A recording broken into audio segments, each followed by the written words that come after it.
it's a trick that corporate media has been using for decades. Since they're the marketing arm of corporate rule, they say, okay, anything that is in favor of corporations, we will call moderate. And we will say moderate is the best thing in the world. Because I mean, you don't want to be extreme. Do you guys want to be extreme? You don't want to be extreme. You want to do what most Americans agree with, moderate positions. And that little illusion, that sleight of hand that corporate media and corporate Democrats and corporate Republicans did has ruined this country. And it has, and by the way, to be fair to them, it has worked brilliantly.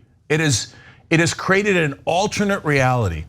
Guys, this is no exaggeration. The right-wing media, you know, a lot of you know, has created an alternate reality where Donald Trump won the 2020 election, COVID didn't actually kill hundreds of thousands of people, and all doctors and scientists are wrong. There's just an entire different world. Oh, and now most Republicans believe that the Democrats are satanic child molesters. They actually believe it, that's 52%. That's a completely different reality than the one we all live in, right? But when you look at mainstream media and establishment Democrats and Republicans, they have created a completely different alternate reality as well, where positions that are not at all popular are moderate, and positions that are intensely popular are extremist. I can give you dozens of examples, and over the last 10 years, we've probably given you hundreds of examples, but I'll give you another quick and easy one so you can see that I'm not exaggerating and I'm not making it up, and there are verifiable facts.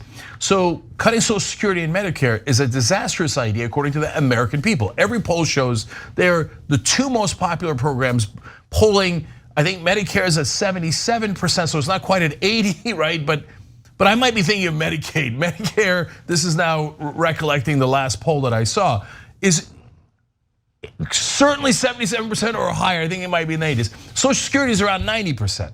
And if you try to cut it, well, that is the one thing that even right-wingers are like, wait a minute. No, I love Social Security, but you better get your government hands off my Social Security check, right?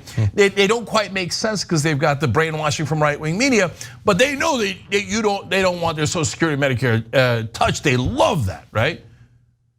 Corporate media has said for the last 10, 20 years, cutting Social Security and Medicare is the moderate position, because that is what bipartisan Republicans and Democrats say. In order to save Social Security and Medicare, we have to cut the hell out of it, raise the retirement age, make sure that you get less. And the mainstream media calls that moderate. That's intensely extreme. At most 10%, at most 10% of the country would want you to cut Social Security and Medicare, but they call it moderate. You know, Cenk, everything that you're saying is a great example of how this has been the longest, biggest con on the American people. Talking about how, oh no, doing nothing, or more like what you were saying, doing pro-corporate positions, well, that's the moderate position. No, there's nothing moderate about that. But when you contrast it with our political system, where conservatives are off the rails insane, talking about Jewish space lasers and all sorts of, Satan worshiping, child blood drinking pedophiles running the world or running the United States, you tend to think that, oh, when you contrast it there and you look at the Overton window and how far it's shifted to the right, maybe the conservative economic position is more of the moderate. Fox News thrives from pushing the national conversation further and further to the right. That distorts our public policy by making traditionally common sense centrist policies seem radically left by comparison. And actual progressive ideas? Forget about it. That might as well be communism. Fox's mastery at shifting the Overton window is in full play as Republicans rocket toward an explosive 2022 midterm election cycle. Republicans don't want to talk about abortion, white supremacy, gun violence, or their shaky loyalty to the Constitution. And Fox News wants to convince you that you don't want to talk about those things either. It's no coincidence that the issues that Fox doesn't want Americans talking about are also the issues where Democrats beat Republicans soundly in favorability polling. A recent Hart Research survey found that when elections focus on abortion, voters in swing states shift to Democrats by a nearly 71-point margin.